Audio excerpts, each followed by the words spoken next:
Putin को बड़ा झटका, रूस की सीमा के करीब पहुंचा नाटो, इस देश को बनाया सदस्य। नमस्कार दोस्तों, मैं रतन सिंह और आप सभी का ट्रिगर पॉलिटिक्स में स्वागत है। रूस का पड़ोसी देश फिनलैंड मंगलवार को आधिकारिक तौर पर उत्तर अटलांटिक संधि संगठन में शामिल होने जा रहा है। नाटो के प्रमुख जेंस स्टोल्टेनबर्ग का कहना है कि फिनलैंड मंगलवार को इस सैन्य गठबंधन का 31वां सदस्य बनेगा। यह खबर रूस के लिए झटके की तरह है। स्टोल्टेनबर्ग ने ब्रसेल्स में नाटो के विदेश मंत्री की बैठक की पूर्व संध्या पर कहा कि यह एक ऐतिहासिक सप्ताह है। कल से फिनलैंड नाटो का पूर्ण सदस्य बन जाएगा। हमें उम्मीद है कि अगले कुछ महीनों में स्वीडन भी नाटो में शामिल होगा। उन्होंने कहा कि हम कल नाटो हेडक्वार्टर में पहली बार फिनलैंड का झंडा फहराएंगे। यह फिनलैंड की सुरक्षा और नाटो दोनों के लिए बेहतरीन दिन होगा। स्टोल्टेनबर्ग ने बताया कि नाटो के सदस्य देशों के विदेश मंत्रियों की बैठक ब्रसेल्स में होगी। फिनलैंड की सदस्यता का समर्थन करने वाला अंतिम देश तुर्की अपने आधिकारिक दस्तावेज अमेरिकी विदेश मंत्री एंटनी ब्लिंकन को सौंपेगा। वह उसके बाद फिनलैंड को भी ऐसा करने के लिए आमंत्रित करेगा।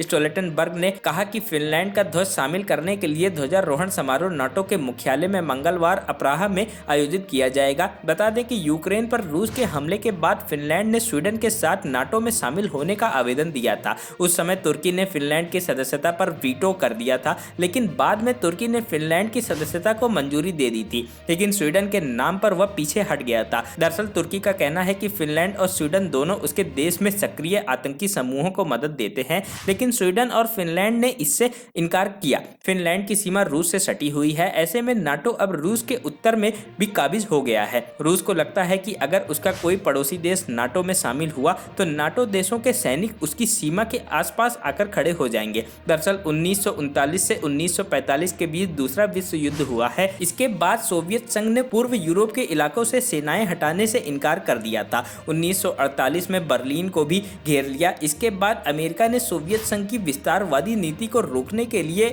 1979 में नाटो की शुरुआत की। जब नाटो बना तब इसके 12 सदस्य देश थे, जिनमें अमेरिका के अलावा Britain, France, Canada, Italy, Netherlands, Iceland, Belgium, Luxembourg, Norway, पुर्तगाल और डेनमार्क शामिल है। आज नाटो में 30 देश शामिल हैं। नाटो एक सैन्य गठबंधन है जिसका मकसद साझा सुरक्षा नीति पर काम करना है। अगर कोई बाहरी देश किसी नाटो देश पर हमला करता है तो उसे बाकी सदस्य देशों पर हुआ हमला माना जाएगा और उसकी सुरक्षा के लिए सभी देश मदद करेंगे। हालांकि ऐसा भी कहा जाता है कि एक समय पुतिन रूस को नाटो को सदस्य बनवाना चाहते थे, लेकिन अब पुतिन नाटो से चिढ़ते हैं। रूस की सीमा से सटे इस्टोनिया, लातविया, लिथुआनिया और तुर्की नाटो के सदस्य हैं। अगर यूक्रेन भी नाटो से जुड़ जाता है तो रूस पूरी तरह से घिर जाएगा और यही उसे गवारा नहीं है। पुतिन का तर्क है कि अगर यूक्रेन नाटो में जाता है तो भविष्य में नाटो की मिसाइलें यूक्रेन की धरती पर मिनटों में आ जाएंगी, जो रूस के लिए बड़ी चुनौती है। यह भी जानना दिलचस्प है कि रूस के साथ फिनलैंड की 1300 किलोमीटर लंबी सीमा लगती है।